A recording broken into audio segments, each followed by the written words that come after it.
अंबेडकर मुद्दे पर इस वक्त लगातार संसद में हंगामा देखा गया और उसके बाद कल तक के लिए कार्यवाही को स्थगित कर दी गया है। दोनों सदनों की कार्यवाही कल तक के लिए स्थगित कर दी गई है। विपक्ष के हंगामे के चलते इसको स्थगित करना पड़ा, लेकिन बड़ी बात यह है कि कल गृह मंत्री अमित शाह ने इस पर एक बड़ा बयान दिया था। उन्होंने कहा था कि विपक्ष लगातार अंबेडकर अंबेडकर कर रही है और अगर अंबेडकर के बजाय अगर भगवान का नाम लेती तो स्वर्ग में जगह होती। ये तमाम बातें गृह मंत्री अमित शाह द्वारा की गई थी।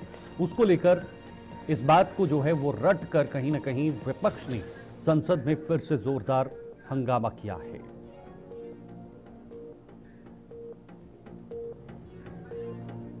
तो फिलहाल दोनों सदनों की कार्यवाही कल तक के लिए स्थगित कर दी गई है। लोकसभा और राज्यसभा दोनों में जमकर हंगामा हुआ है।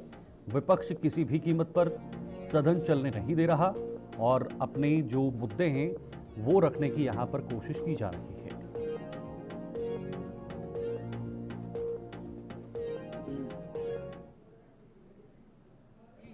मैं ये कहना चाहता हूं कि कांग्रेस पार्टी ने हमेशा बाबा साहब का अपमान किया है।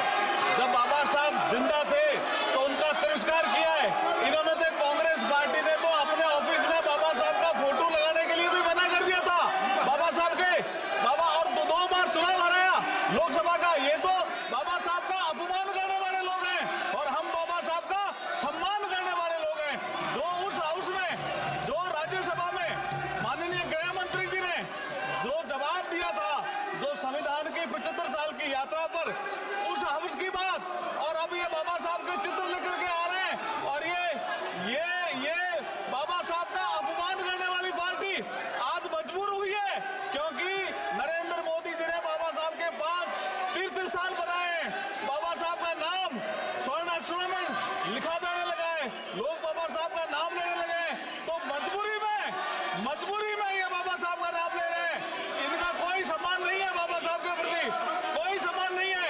बाबा साहब को दो बार चुनाव हराने वाली पार्टी आज ये ढोंग कर रही है और ये बाबा साहब का नाम मजबूरी में ले रही है। ये संसद में आने नहीं दिया, फोटो लेकर आ रहे हैं। और ये बाबा साहब को संसद में आने नहीं दिया और अब ये ढोंग कर रही है।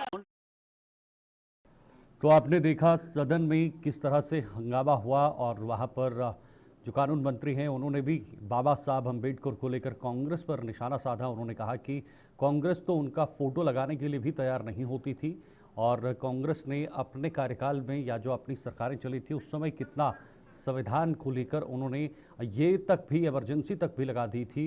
ये तमाम चीज़ें पक्ष की तरफ से डिफेंड के तौर पर कांग्रेस के सामने रखी जा रही हैं।